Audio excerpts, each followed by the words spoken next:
निगरान वज़ीर आज़म काबीना की तश्कील में मसरूफ़, रुफ़क़ा और अहम शख्सियात से मशवरे जारी। वफाकी काबीना मरहला वार तश्कील देने का मशवरा। पहले मरहले में 12 वज़रा हल्फ उठा सकते हैं। निगरान वज़रा के नाम सामने आने लगे। ज़राए का कहना है कि फैसल बावडा, खुर्रम हमीद रोकड़ी, अहमद चीमा, जलील अब्बास जिलानी समेत मुतअद्दिद नामों पर गौर किया जा रहा है।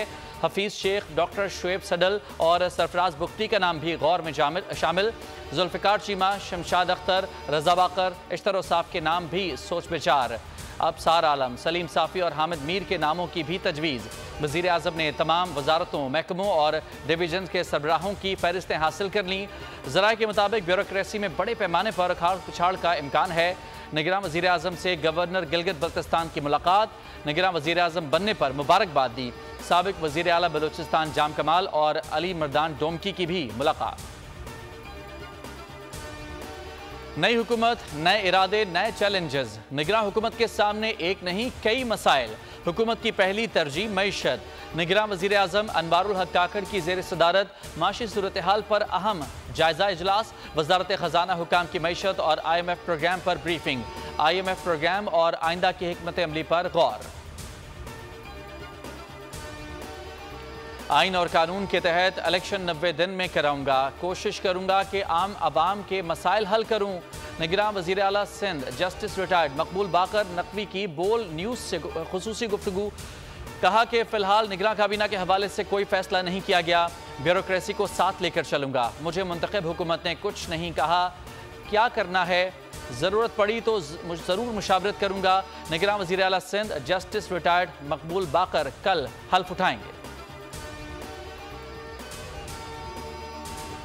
कौन बनेगा बलूचिस्तान का निगरान? वज़ीर आला और अपोजिशन लीडर के दरमियान मुलाकात बेनतीजा रही। किसी नाम पर इत्तफाक ना हो सका। फैसले के लिए आज आखिरी दिन। अपोजिशन लीडर मलिक सिकंदर ने कहा कि निगरान वज़ीर आला बलूचिस्तान के लिए उस्मान बादिनी का नाम तजवीज़ किया है, ताहम हुकूमती इत्तेहाद के नाम अभी तक फाइनल नहीं। उम्मीद है कि आज होने वाली मुलाकात में कोई नाम फाइनल कर लिया जाएगा। पेट्रोलियम मसनूआत की कीमतों में इजाफा होगा या कीमतें बरकरार रहेंगी? निगरान सेटअप आइंदा 15 रोज़ के लिए कीमतों से मुतालिक आज फैसला करेगा। आलमी मार्केट में कीमतों के हिसाब से नई कीमतों का तयन होगा।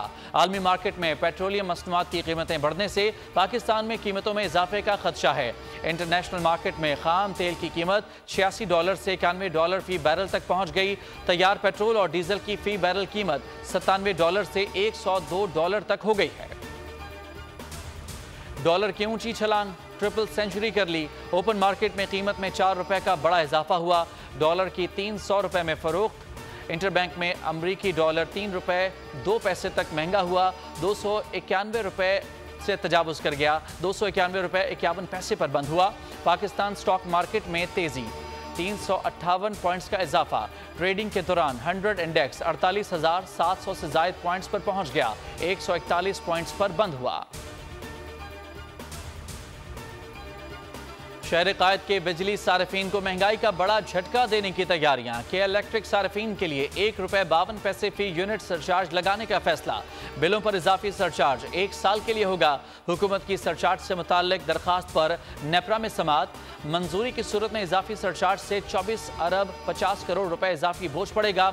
नेपरा इदाद-ओ-शुमार का जायजा लेने के बाद हतमी नोटिफिकेशन के लिए वफाकी हुकूमत को फैसला भिजवाएगा। लाइफ लाइन सार्फिन पर इजाफा लागू नहीं होगा। और टोल टैक्स में इजाफे के खिलाफ कराची में हैवी गाड़ियों के ड्राइवर्स का एहतजाज। स्टील टाउन लिंक रोड पर एहतजाजन गाड़ियां खड़ी कर दी गईं। गाड़ियों की कतारें लग गईं। Traffic jam.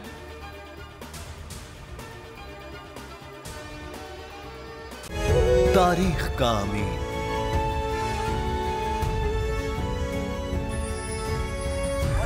आजादी की अलामत,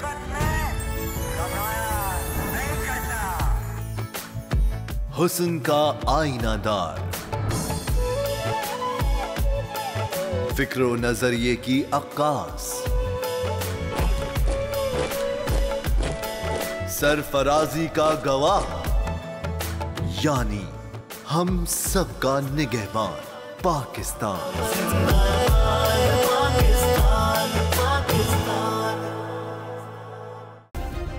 सब्सक्राइब करें और बेल दबाएं ताकि कोई खबर रह